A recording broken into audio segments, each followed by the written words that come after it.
kita melihat ada 3 kecacatan. 1 adalah cacat perencanaan, 2 adalah cacat keteladanan, dan 3 adalah cacat penegakan hukum.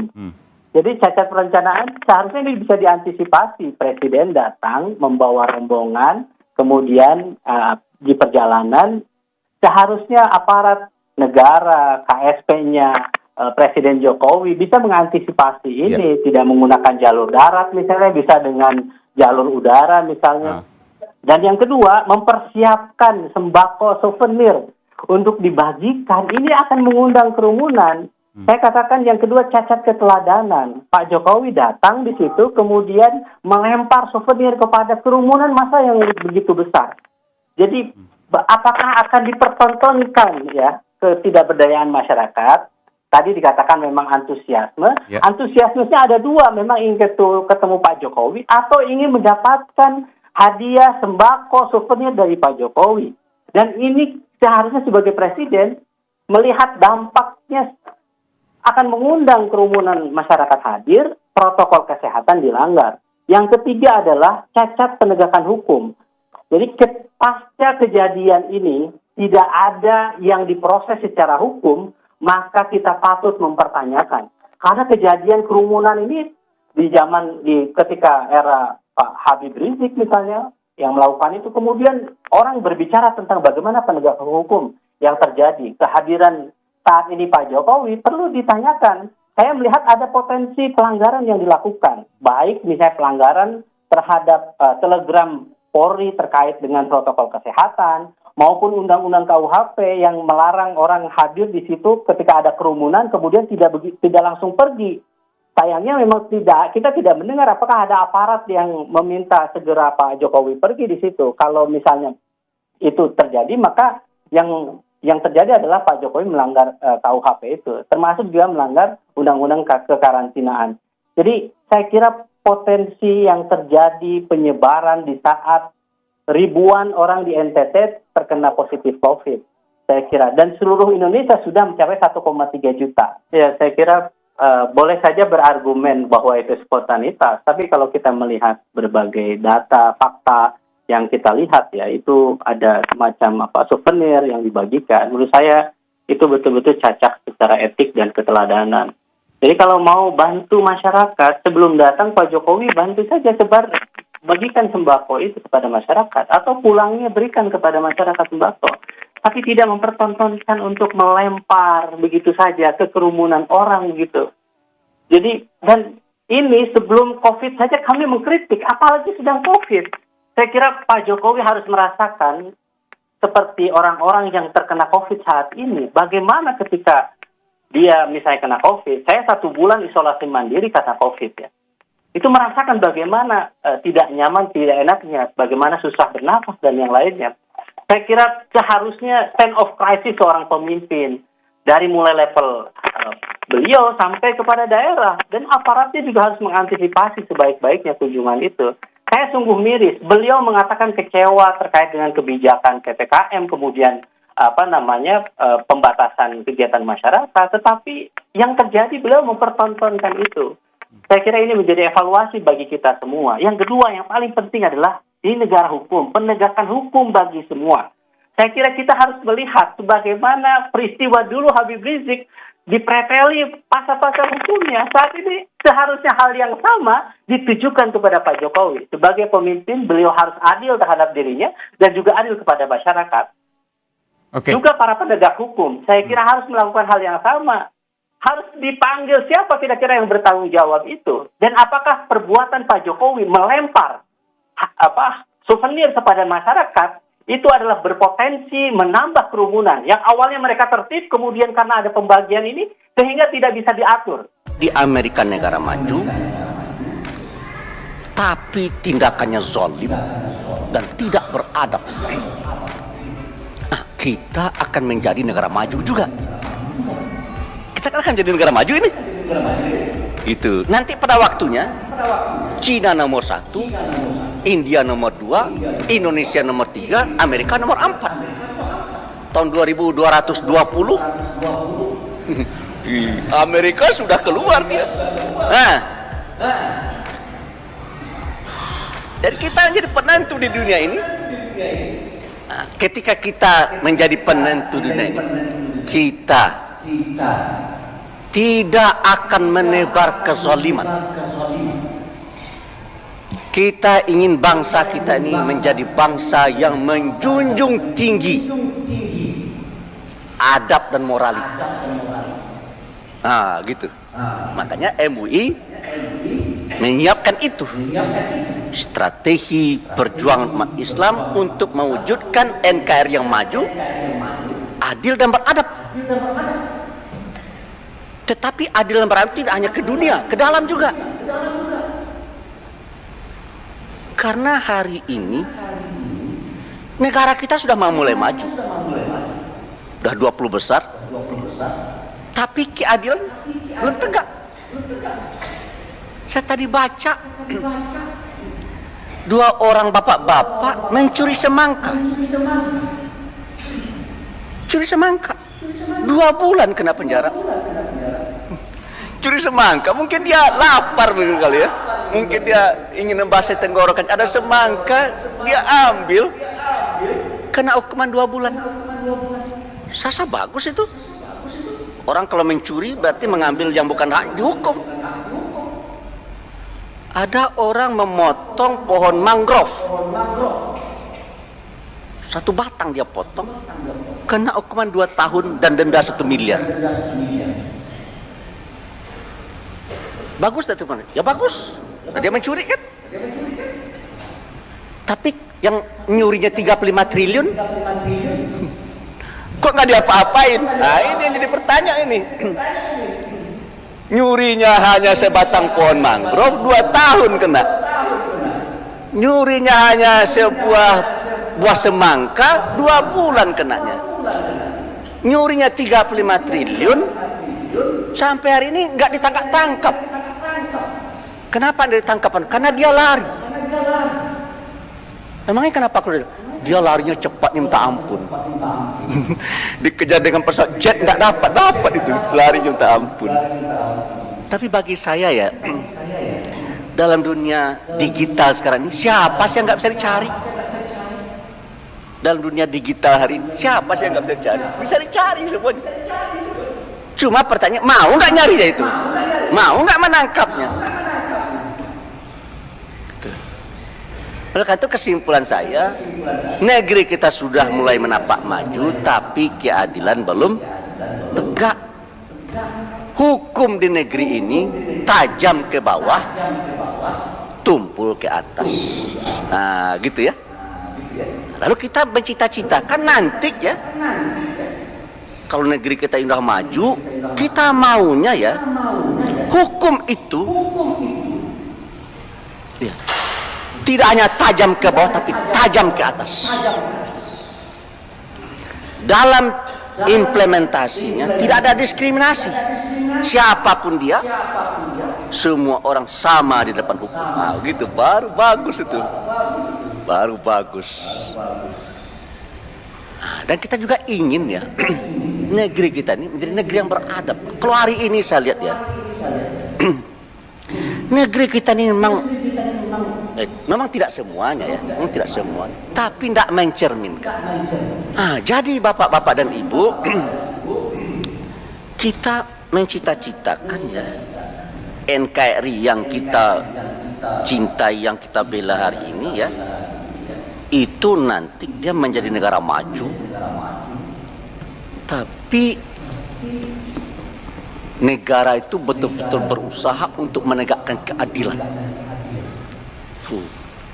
Negara itu betul berusaha untuk membuat rakyatnya menjadi rakyat yang beradab. Oleh karena itu menurut saya hari ini ya, ada upaya yang akan membuat cita-cita itu tidak akan terwujud. Gitu. Kenapa bisa begitu Pak Anrabas?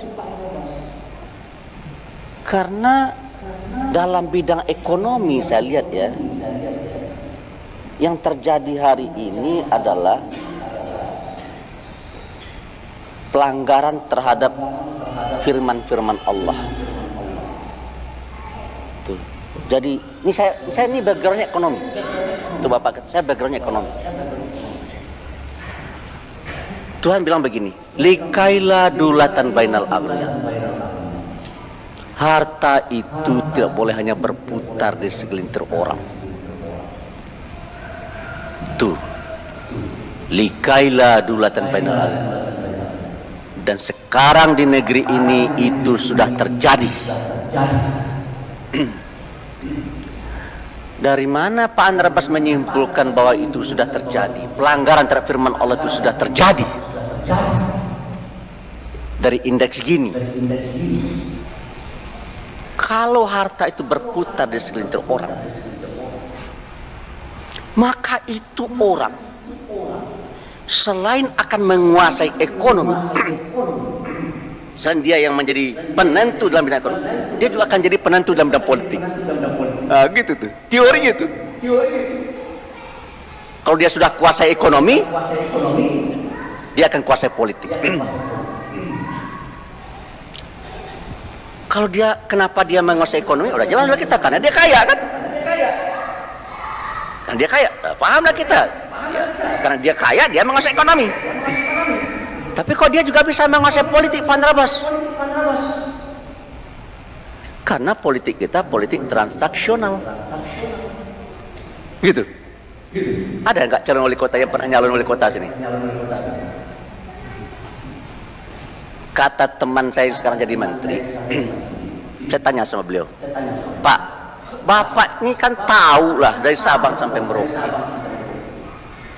itu biaya untuk menjadi wali kota dan bupati itu berapa itu kira-kira? Berapa dana diperlukan? Itu sekitar 30 sampai 50 miliar. Jadi kalau mau jadi calon wali kota, wali bupati, kata beliau ini, range-nya antara 30 sampai 50. Nah, kalau jadi bupati berapa, Pak? Kalau jadi gubernur berapa? Antara 50 sampai 100 miliar. Nah, saya nggak tanya presiden. Karena saya sudah hitung itu. Provinsi 34 kali 100, berarti 3,4 triliun kan? Saya baca di koran kekayaan Jokowi tidak sampai 100 miliar. Pakai Ma'ruf tidak sampai 100 miliar. Bayar kalau maju jadi presiden berapa? 3,4 triliun. Dikalikan 2 mungkin sekitar 7 triliun minimal itu. Atau bagaimana caranya itu? Kita mau jadi presiden, kita mau jadi gubernur, kita mau jadi bupati, kita jadi wali kota, nggak punya duit sebanyak itu. Punya duit hanya 2 miliar, mau jadi bupati, gimana caranya? Punya duit hanya 5 miliar, mau jadi gubernur, bagaimana caranya itu? Punya duit hanya 100 miliar, mau jadi presiden, bagaimana caranya? Ada 2 caranya. Yang pertama, ini udah habis waktu ini? Belum ya? Pertama caranya nih ya. Ada orang kaya datang ke bapak, dia kasih. Nih, Pak Andrabas maju jadi presiden. Nih, saya kasih duit nih. Oh, Pak Andrabas jadi gubernur. Nih, saya kasih duit nih. Nah, dikasih duit. Oh, cukup ini. Saya hanya butuh 100 miliar, udah cukup ini. Nah, kan? Atau yang kedua begini, nggak ada yang datang ngasih saya. Saya yang datang kepada pemilik kapital. Pak, bantu saya ini. Saya mau maju jadi gubernur nih. Saya perlu dana 100 miliar. Kasih, bantu saya. Nih, kasih. Iya kan? Siapa yang ngasih? Yakin saya nggak ada di sini wajah ini. Yakin saya. Nggak ada yang punya uang 100 miliar sini. Mungkin ada tapi nyempil katanya.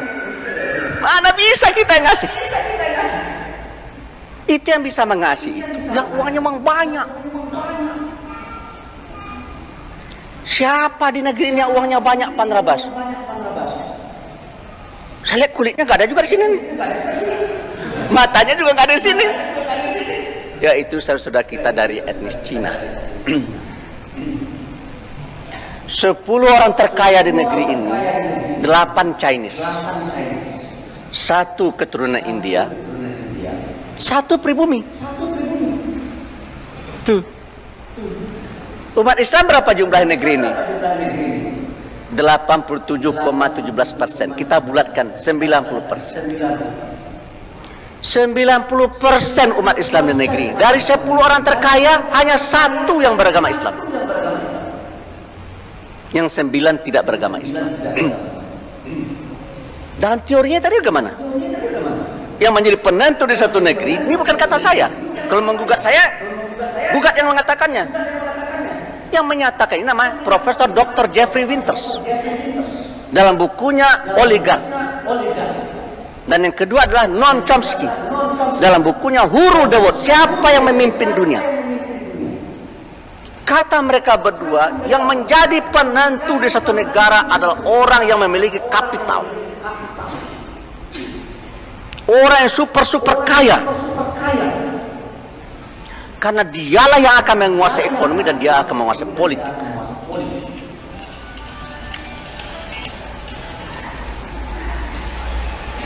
Di Amerika siapa yang menguasai ekonomi? Ya orang kaya. Siapa Pak? Yahudi. Presidennya boleh Obama, presidennya boleh Donald Trump, tapi yang paling kaya itu Rothschild, itu kekayaannya Bapak ya. Rothschild family itu kekayaannya 4.000 triliun. RAPBN kita hanya 2.000. RAPBN Indonesia 2.000. Rothschild itu kekayaannya 4.000 triliun. Ford kaya. Dan umumnya hidungnya bengkok. Orang bengkok itu hidungnya Yahudi. Makanya Bapak tidak ada yang bengkok hidungnya kan ya. Di sini siapa yang terkait? Cina. Tuh, 50 orang terkait di negeri ini, hanya 6 orang yang beragama Islam. Tuh. Nah, dalam kesimpulan saya, kenapa hubungan antara umat Islam dengan negara, dengan pemerintah negeri ini tidak pernah selesai-selesai? Selalu aja tegang. Kalau Fahri Ali menyatakan umat Islam itu selalu berada di luar pagar, tidak pernah masuk ke halaman. Begitu. Nah, oleh karena itu kata Fahri Ali, umat Islam sudah saatnya masuk ke,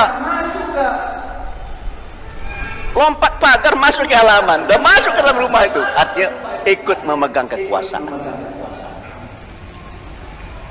Gitu. Nah, kalau hari ini bagaimana Pak Nrabas? Nah ini, kita punya masalah. Ada ketidakadilan di negeri ini.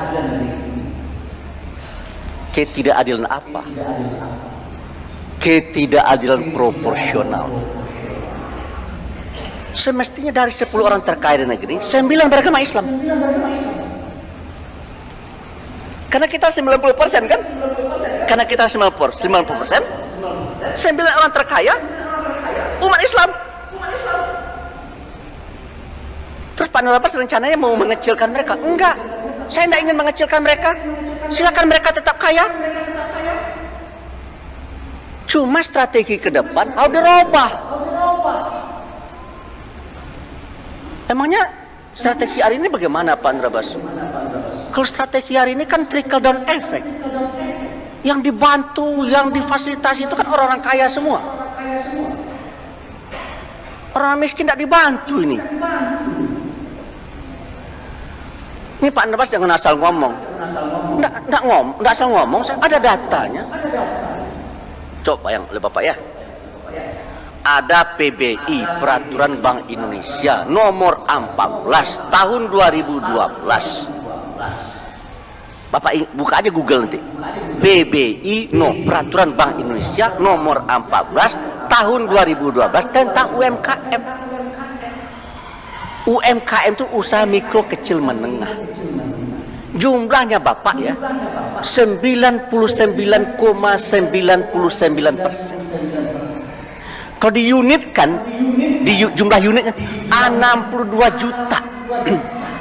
Jumlah itu 62 juta. Persentase 99,99%. Usaha besar berapa? Usaha besar jumlah 0,01%. Berapa jumlahnya? 5.000 cuma ini. 5.000 cuma jumlahnya. UMKM itu jumlahnya 62 juta. Masing-masing berusaha, usaha besar berusaha, usaha UMKM berusaha. Setiap orang yang berusaha perlu duit, perlu pembiayaan. Dari mana mereka dapat kredit? Dari mana mereka dapat pembiayaan? Dari bank. Nah, di PBI bagaimana? Bank Indonesia mengamanatkan kepada seluruh bank yang ada di negeri ini supaya mengucurkan kredit atau pembiayaan minimal untuk UMKM, ya, 15%. Jumlah UMKM itu 99,99%. Amanat PBI-nya minimal 20%. Jadi usaha besar dapat berapa itu? Usaha besar dapat 80%. Itu peraturan. Implementasinya berapa? Implementasinya 15%. Jadi UMKM yang jumlahnya 62 juta itu hanya dapat 15%. Usaha besar yang jumlahnya 5.000 itu dapatnya 85%. Lalu apa yang akan terjadi itu? Yang akan terjadi kesenjangan ekonomi yang semakin melebar. Sekarang jarak pendapatan antara orang rendah dengan orang atas. Kalau di Amerika bedanya hanya antara 100 sampai 200 ribu kali. Kalau Bapak punya pendapatan 1 juta, berarti yang tertinggi 200 ribu kali 1 juta, 200 miliar. Jadi Bapak punya dapat duit 1 juta, yang paling kaya 200 miliar. Rata-rata ya. Kalau di negeri ini katanya sudah 600 ribu. 1 juta yang kaya itu 600 ribu kali lipat daripada. Jadi semakin terjal kita ini. Ini bapak-bapak ya, menjadi potentiality bagi terciptanya ketidakadilan. Jika engkau memberi kepada orang yang engkau kehendaki, Pak Anas ini saya beri, Pak Taufik saya kasih uang, bukan 1.000-2.000 nih, 5 miliar gitu ya,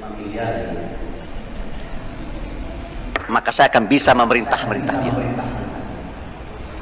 Kalau jika kamu memberi kepada orang yang engkau kehendaki, maka engkau akan bisa memerintah.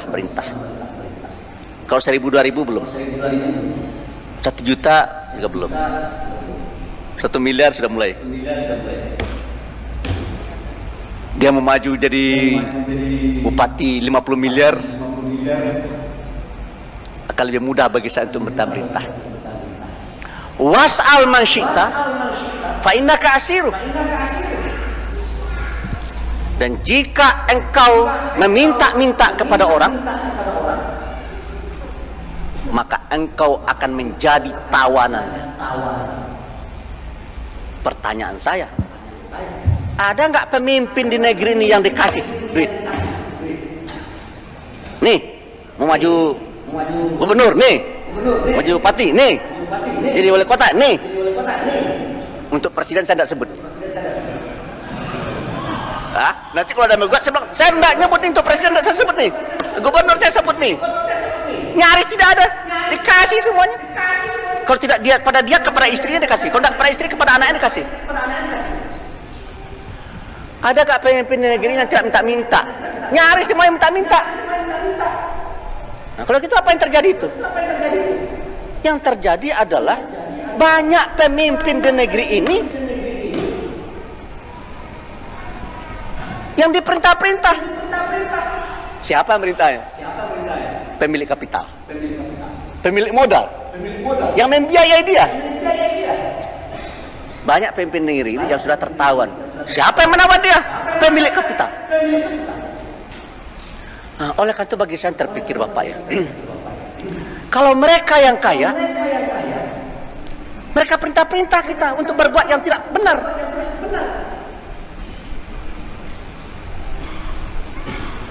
Kalau mereka yang kaya, kita suruh, dia suruh kita berbuat zalim.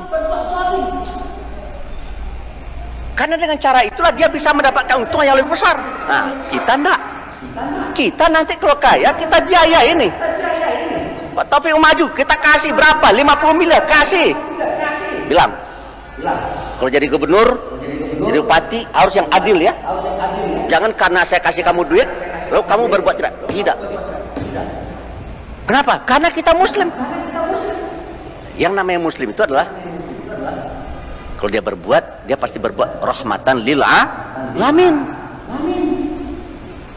Kalau orang muslim yang berbuat, maka dia harus perhatikan nilai-nilai agama. Ah, itulah sebabnya Bapak dan Ibu, MUI mencoba merumuskan, akan menyelenggarakan sebuah kongres umat Islam Indonesia. Tujuan kita adalah menciptakan NKRI yang maju, adil dan beradab. Cuma untuk mencapai itu, strategi kita harus kita rubah.